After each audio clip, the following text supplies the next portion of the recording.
বিধ্বংসী অগ্নিকাণ্ড সংঘটিত হয়েছে তারাপুর শিববাড়ি সংলগ্ন ক্ষুদিরাম সরণিতে।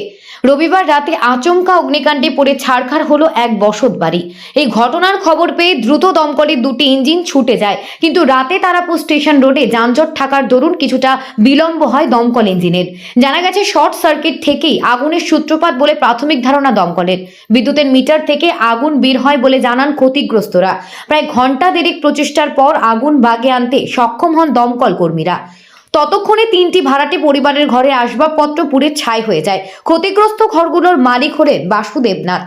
এদিকে শিলচরের বিধায়ক দীপায়ন চক্রবর্তী সোমবার দিল্লি থেকে ফিরে বিকেলে ক্ষতিগ্রস্তদের খোঁজ নেন। ক্ষতিগ্রস্তদের 10,000 টাকার আর্থিক সহায়তা তুলে দেন। এছাড়া আগামীতে সরকারি অনুদান পেতে বিহিত ব্যবস্থা নেবেন বলে প্রতিশ্রুতি দেন বিধায়ক। Bureau report, daily Barak.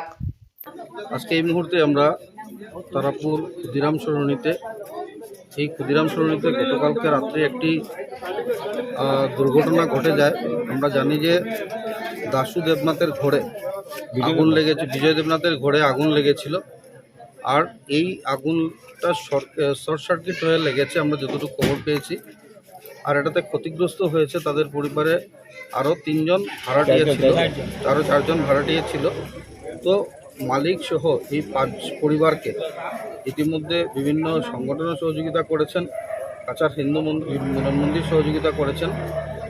আমরা দলের কাজে, আপনারা সবাই জানেন যে রাষ্ট্রীয় কনফারেন্স হয়েছে, সেখানে আমরা দিল্লিতে ছিলাম। আজকে দিল্লি থেকে এইমাত্র এসেছি।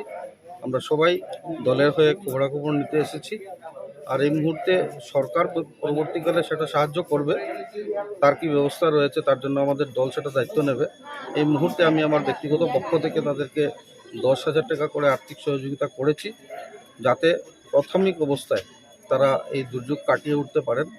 এখানে 2 জন শিক্ষার্থী রয়েছেন, আমরা শুনেছি, তাদের সাথে কথা বলেছি যে একটি মেয়ে হায়ার সেকেন্ডারি ফাইনাল দিচ্ছে। তো ওর যাতে পরীক্ষাতে কোনো ব্যাঘাত না ঘটে তার জন্য এই লক্ষ্যে আমরা এগিয়ে যাচ্ছি। আমি আশা রাখছি যে সকলের সাহায্যের মাধ্যমে, শুধু সরকার না, শুধু ভারতীয় জনতা পার্টি না, অনেকেই সহযোগিতার হাত বাড়িয়ে দিয়েছেন।